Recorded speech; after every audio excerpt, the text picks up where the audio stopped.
Ça faisait longtemps que j'avais plus pris autant de plaisir devant un simple dessin animé.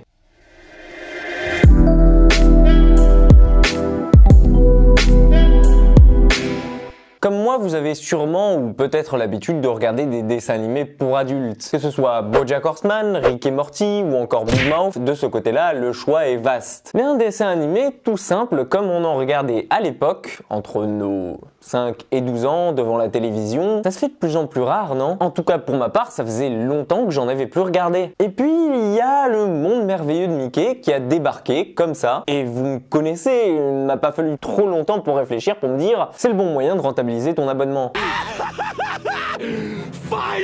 Donc je me suis lancé. Le monde merveilleux de Mickey, c'est une mini-série de 10 épisodes de 8 minutes chacun qui vient de se terminer à l'instant sur Disney+, avec l'arrivée des 2 derniers épisodes ce vendredi. Et je dois dire que pour quelqu'un qui aimait de moins en moins ce que produisait Disney, en tout cas ces derniers temps, eh ben j'ai été pas mal bluffé. Non seulement on tient là un format court et rapide, donc on n'a pas le temps de s'ennuyer. Mais en plus, la série s'arrête pas simplement à reprendre les personnages de l'univers de Mickey qu'on connaît et à les balancer dans des situations drôles. Au contraire, elle fait même le pari risqué de s'aventurer dans quelque chose de nouveau, puisque vous le verrez, elle est fortement inspirée de l'univers japonais. Et ça, l'influence des mangas et des animés japonais, ça se remarque dès le début, dès le premier épisode, rien que par son aspect visuel qui sort du rang, ou bien par son humour qui est à 1000 lieues de ce qu'on a l'habitude de voir produit par Disney. Le tout sans bien évidemment jamais tomber dans le trash, on reste là quand même sur un dessin animé disponible pour toute la famille. Alors il faut savoir, avant de se lancer dans cette série, que chaque épisode est séparé les uns des autres. Ils n'ont pas vraiment de rapport, donc faut pas vous attendre à trouver là un fil conducteur. Mais d'un autre côté, c'est un plus parce qu'au final, on peut un peu regarder les épisodes dans l'ordre que l'on veut, sans jamais vraiment être perdu. Donald, Mickey, Dingo, Minnie,